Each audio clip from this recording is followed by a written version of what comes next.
Hey everyone, welcome back to Pine Hollow Auto Diagnostics. We're in the field. Behind me I have a 2009 Nissan Altima. The owner, she called me up today and she said that the battery's dead. Car doesn't start. She left it for a month or so. She was traveling out of town and she comes back. Well, she had someone try to start it for her while she was away like a week ago, and I just talked to the guy who tried to start it, and he said we got in, pushed the button, it cranked kind of slow, didn't fire up. He was like, he didn't know what to do, left it alone. That's it. Now today I come here, the battery's completely flat, like 3 volts. Put a boost pack on it, try to crank it. It cranks, but it cranks funny. It's like almost like there's no compression. I'm like, well, did they flood it out? How many times did they start, try cranking it? Why is the battery completely dead? The boost pack was kind of, it got 3 or 4 cranks, but that was starting to get low. I'm like, all right, well, it's not starting, kind of smells like gas. Let's take the spark plugs out. Typical thing. Took them out, they kind of smell like gas, they weren't really wet. Let the engine, cranked it, let it kind of air out a little bit. Put the plugs back in. Hooked up jumper cables and the boost pack. The damn thing fired up. Like, sweet, awesome. But then it started misfiring. What the heck, like intermittent. High RPM, it was fine. Idle, it was like, Cylinder number 2. Plugs back out. One of the plugs that I have right here was cracked. Now, why did this happen? See the porcelain? That should show up on the camera. There's a nice crack going down right there, right there. Classic cracked porcelain. And I think I have to own up to that one because it's not a 5/8. I used the 14 deep socket, and it's not a spark plug socket, it's just a deep socket, and if that plug gets a little crooked in there, I think what can happen is you can torque it and then boom, too much pressure, porcelain cracks. I went to Advance Auto, they had one in stock, OEM plug, popped it in, it runs, fantastic. Check engine lights on. Scanned it for codes, it had misfire code stored, and another code, P1777, step motor circuit. I tried clearing it, comes right back. I thought the scanner wasn't clearing the codes. It's a hard fault, and that has to do with the transmission. So when you say step motor circuit, it's kind of generic, but in the transmission menu, if you go to troubleshooter, code tips, P1777, says TCM detects improper voltage drop across coils when operating step motor. Possible cause, open or short in step motor circuit will also set the code. This is not good. Coils are grounded to CVT case, ignition off, disconnect the connector, component test meter. You can check the 4 coils, about 15 ohms. If not, suspect faulty step motor. And then you can check the same thing with the TCM. What the heck? Look, the car was parked, it drove fine. I took it for a test drive, it's just stuck in first gear, or whatever, the low ratio in the CVT. So it just revs out, goes like 15 miles an hour. And the owner has to drive to Baltimore tonight. I'm like, I'll be back after work, we'll do part 2 here. So now it runs fine, no more misfire. It starts up. The battery, I had to run it for like an hour. The battery recharged. It's a Napa Legend, so they're pretty, they're good batteries. So even if you kill it, it can still come back to life. But yeah, this 177 code. So we have to diagnose this right now. First thing I want to do is check the fuses going to the CVT, because with the battery going completely dead, jump starting it, it is a possibility that a fuse could blow because the voltage levels are all over the place. If a current goes one way or another, charges something up, it's possible. So let's check the fuses first before going into this resistance checks and whatnot, worst case scenario, and see where it goes. So first we need a wiring diagram. Okay, wiring diagram. This is the CVT controls. And let's see here. So there's the TCM. Here's the CVT unit. And there's our step motor with the 4 coils. And you can see that the middle of the coils is grounded, and then the other 1, 2, 3, 4, they're power side switched by the TCM. Now, if the TCM lost a main power feed, I don't know if it would set a code for that, but that would definitely explain the step motor not working. So let's check the fuses first before going too far. Up here we have the fuses. So there's 2 10 amp fuses, 33 and 34 in the engine compartment. And then we have 11 and 4 in the fuse block under the dash. And they feed, let's see, these 2 guys, that one goes, that's the main power feed for the TCM. And they're powered in ignition switch on or start. And then that guy goes to our transmission range switch. And then that guy also goes to the transmission range switch. That one goes right to the TCM. And what else? So I guess that one is constantly powered, this 10 ampere number 11. That goes right from the battery. So these 4 fuses I want to check before going too far. So let's locate those. Alright, fuse box.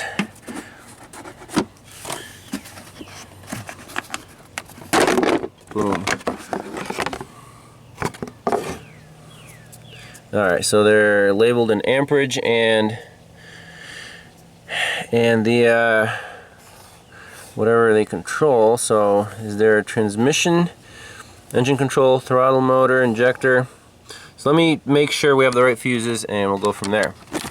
Alright, for the life of me I can't find a fuse layout of the IPDM, so we're just gonna get our test light out, make sure it works, and check all these 10 amp fuses with the key on. So, oh man, front wiper, 30 amp there. So let's just check the 10 amp fuses. There it is, ATCONT. Let's just try it. No. Sure my test light works? Yep. Oh, come on. Should have power somewhere. Engine control, air conditioning. These things should be on. There we go. Just gotta press a little harder. So on.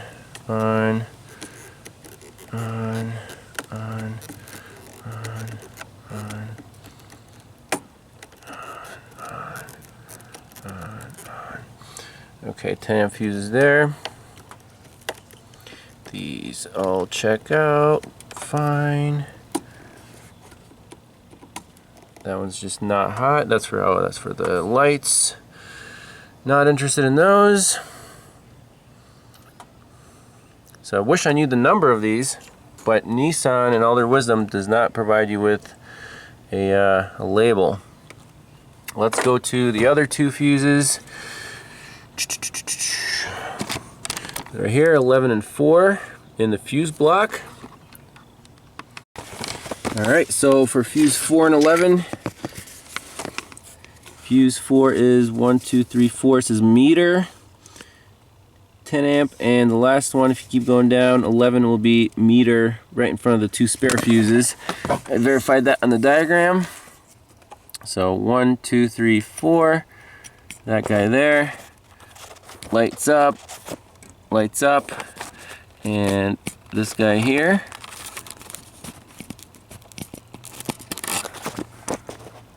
that lights up, and the bottom also lights up.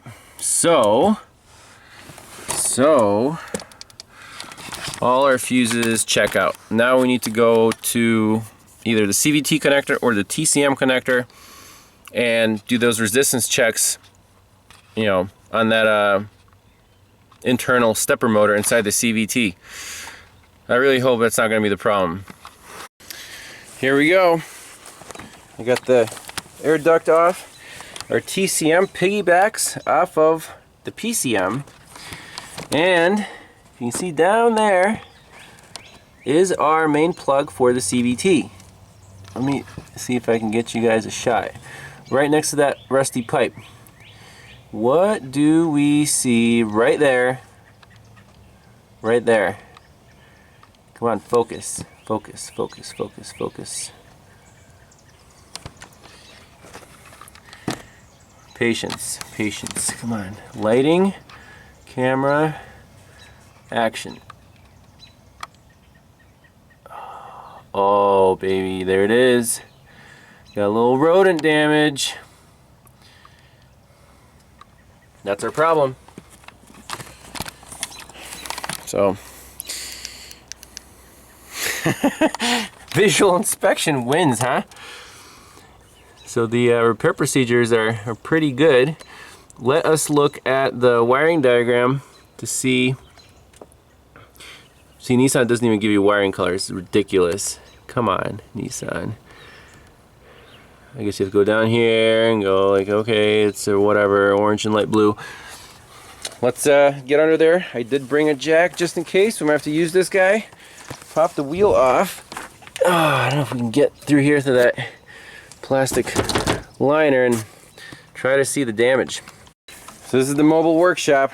Got the jack stand. Got the wheel off. Let's use our Harbor Freight clippy pliers. Get this shield off of here and see what carnage we can find.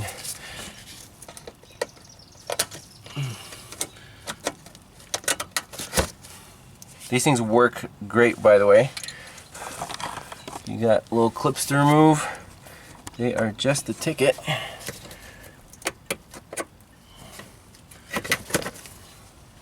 One, two, just a couple more. These clips, they're kind of a pain to get out when they get all junked up with road grime. Not a big deal. Oh, one more. Hold your horses.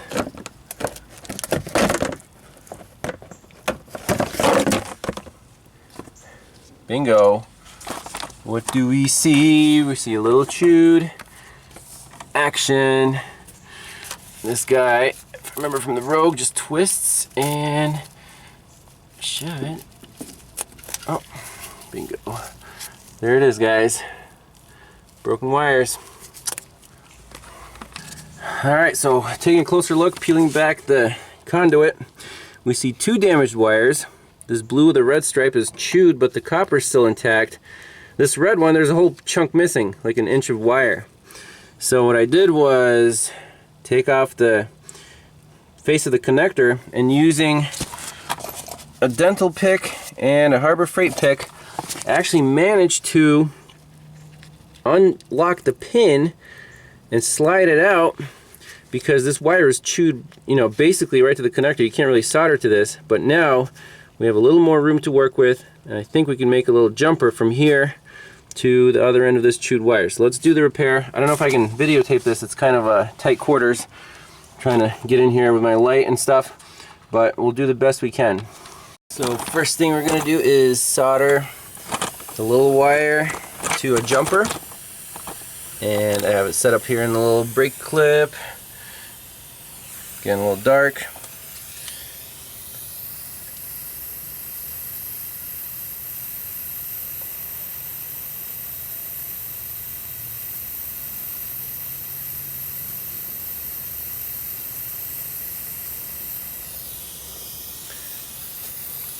Looks like a nice solder joint there.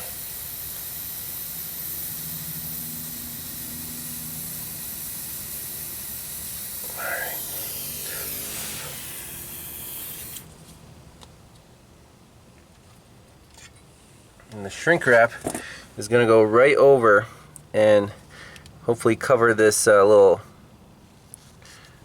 weather pack. I think we should be in good shape for that. Oh man. Hopefully.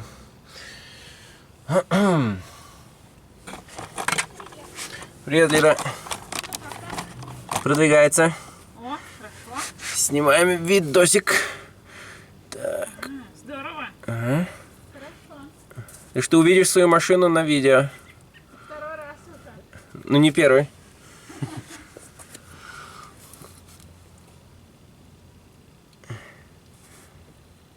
Yeah, she's understandably a little anxious about the damage, but I think we'll get this car back on the road soon.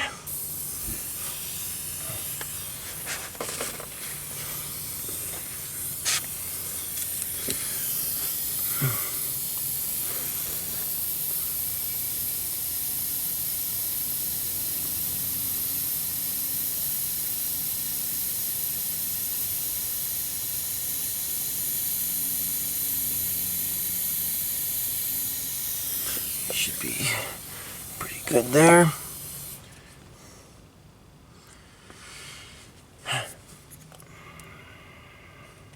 And the shrink wrap is going to slide all the way over this whole mess. I cut a really long piece. Ah, shoot. Is it long enough? Just barely. So I want it to go just a little bit over the weather pack. If in doubt, cut a longer piece, right? So let's try to shrink that on there. See if this thing will get back into its home. Start from the middle.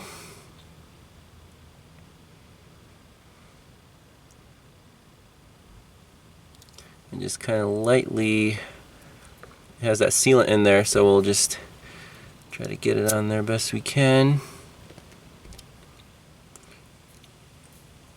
Make sure the ends are sealed up very nicely. It looks good.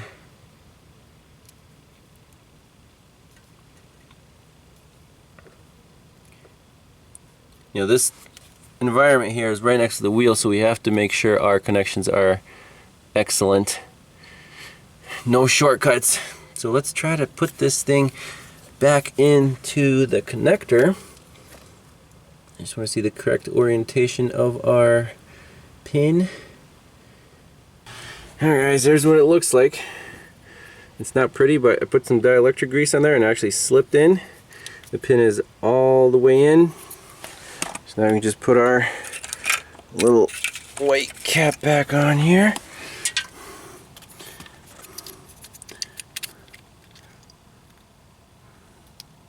So, clip. Definitely make sure that you can't tug the wire out. That's good. And so that will be there. Happy with that repair. And now we just need to solder this blue wire back in its place. Now see, I cut it, but I think this thing will be like that. So we need to solder this guy right here. Can't even do it with the connector in place, actually. Let's make sure it fits.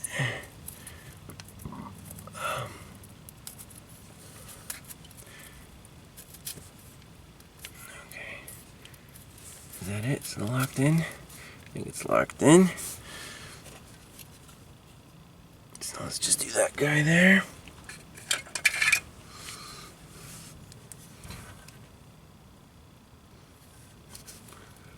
So this wire will be shorter by like a few millimeters just because I had to strip the chewed insulation off so we have a nice shrink wrap, and to get the shrink wrap on mostly. If they made shrink wrap that you can get on without cutting wires, that would be amazing. But as far as I'm aware, they don't. So we have to cut the wire to get the shrink wrap on, you know? Okay.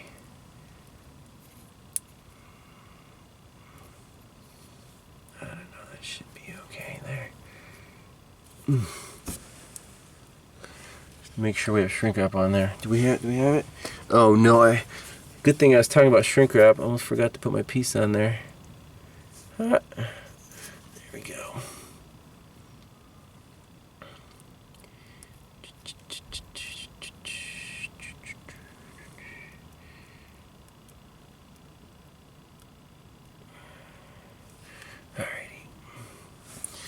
Alright. Fire up the soldering iron.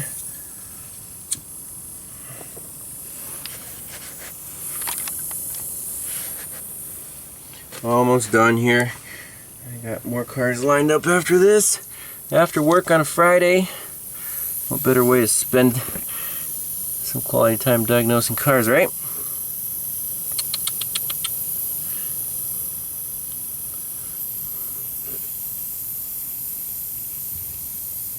This thing takes a little while. There he goes.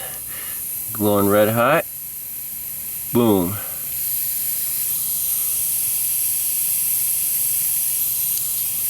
I wish I had a lower set point here.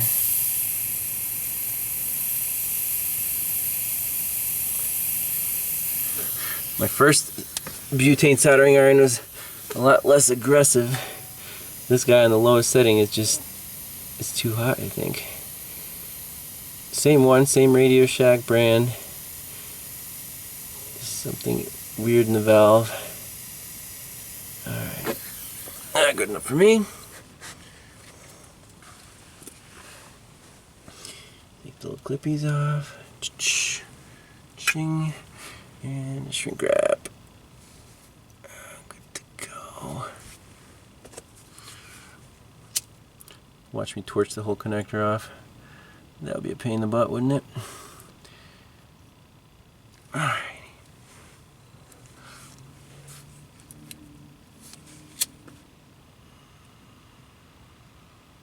Beautiful.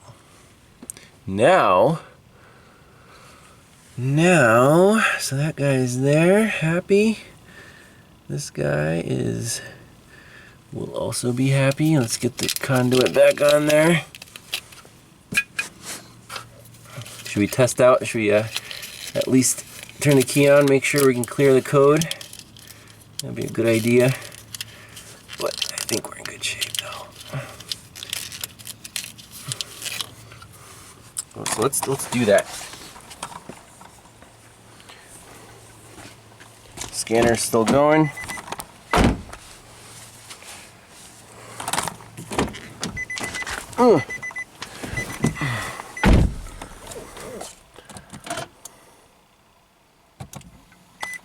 Alright. Back to our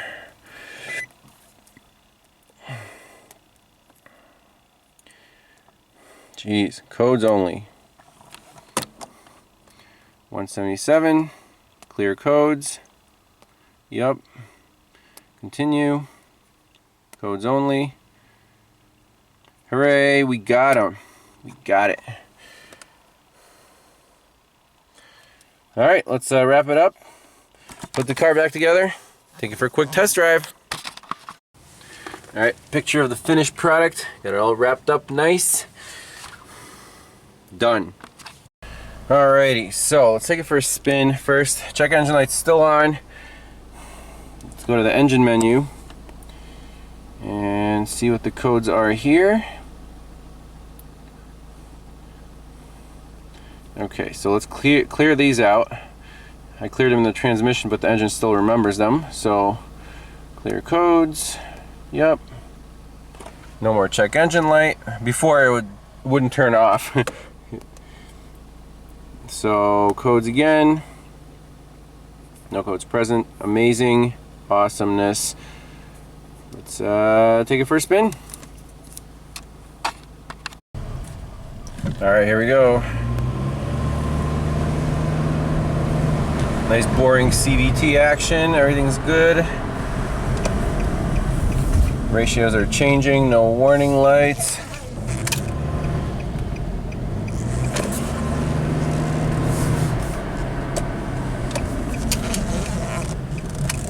Gotta use the brakes a little bit, rub off that rust. Awesome. Fixed, I like it. That's all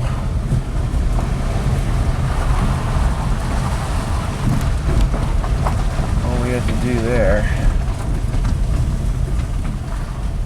It's almost like driving a country road to the dacha. Alright. One here. Starts up, battery's still good.